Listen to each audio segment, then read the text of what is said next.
This is my Persuasion for speech. Schools should introduce sexual education earlier by Emily Saunders.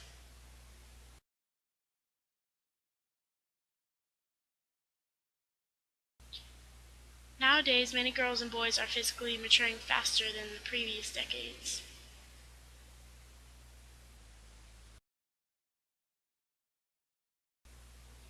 Kids are starting to get underarm hair and wearing deodorant as early as 6 years of age.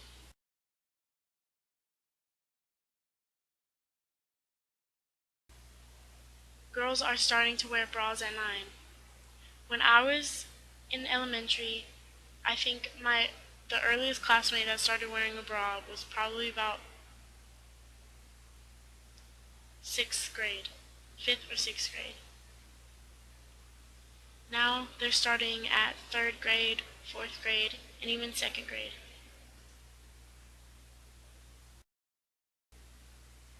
Kids are well into puberty by the time sexual education happens. This can be a very bad thing because some kids don't know how their body works and what they're going through, and they can get scared that they don't know how their menstrual cycle works, or they don't know why they're growing hair in certain places.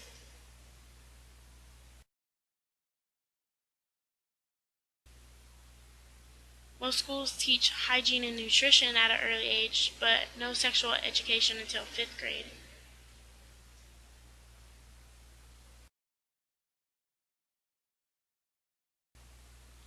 Fifth grade is way too late.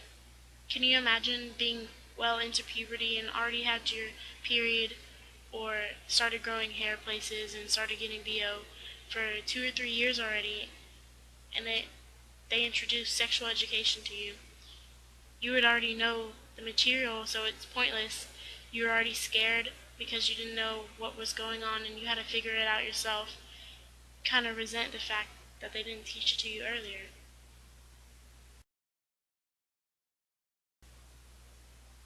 You need to start the talk about their changing bodies sooner.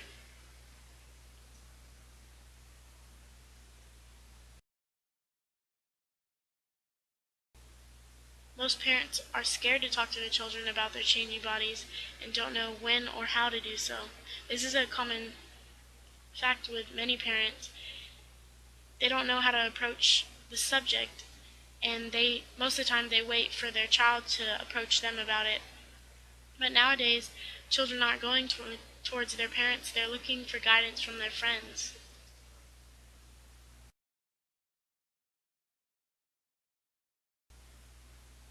You wouldn't want your child relying on their friends for information. With many kids, when they ask their friends, if they aren't reliable people, they might lead them in the wrong direction and tell them, oh, this is okay, when it's really not. An example is when friends peer pressure children to do other things, and they can even peer pressure them to have sexual intercourse and to use their body the wrong way at a very young age.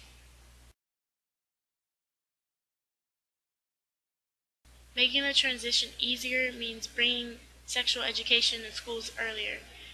These children need to know about their bodies earlier, and they need to know what's happening to them before it already happens.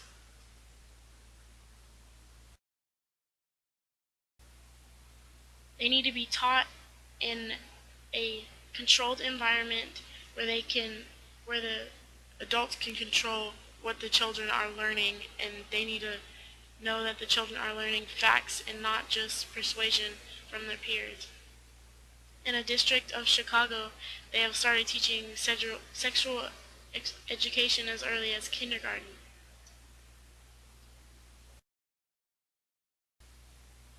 What people think when they hear sexual education and what it really is a far, far different.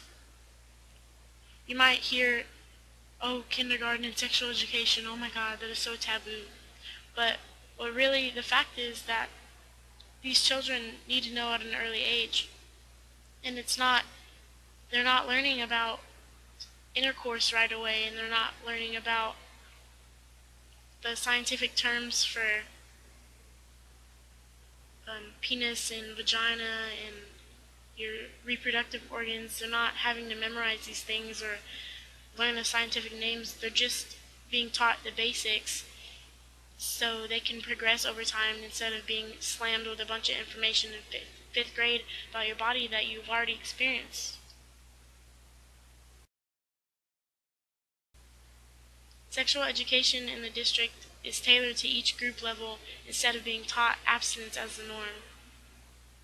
With the changing days nowadays, we don't need to just hear about abstinence all the time. We actually need to be taught the dangers of sex, and we need to hear what can happen if you aren't abstinent in that.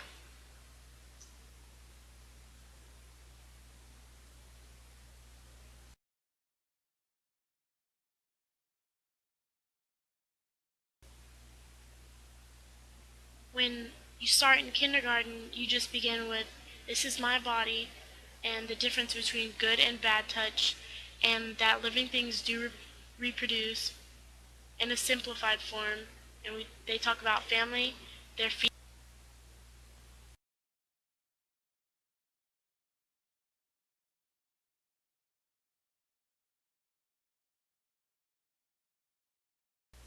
Children will be more confident about what is happening to themselves and not scared without any information. And I think this is the most important thing. You don't want the children to be scared about what's happening to themselves. You want them to be confident and know that this isn't unnormal, that this is very natural what they're going through, and they don't need to be ashamed of it.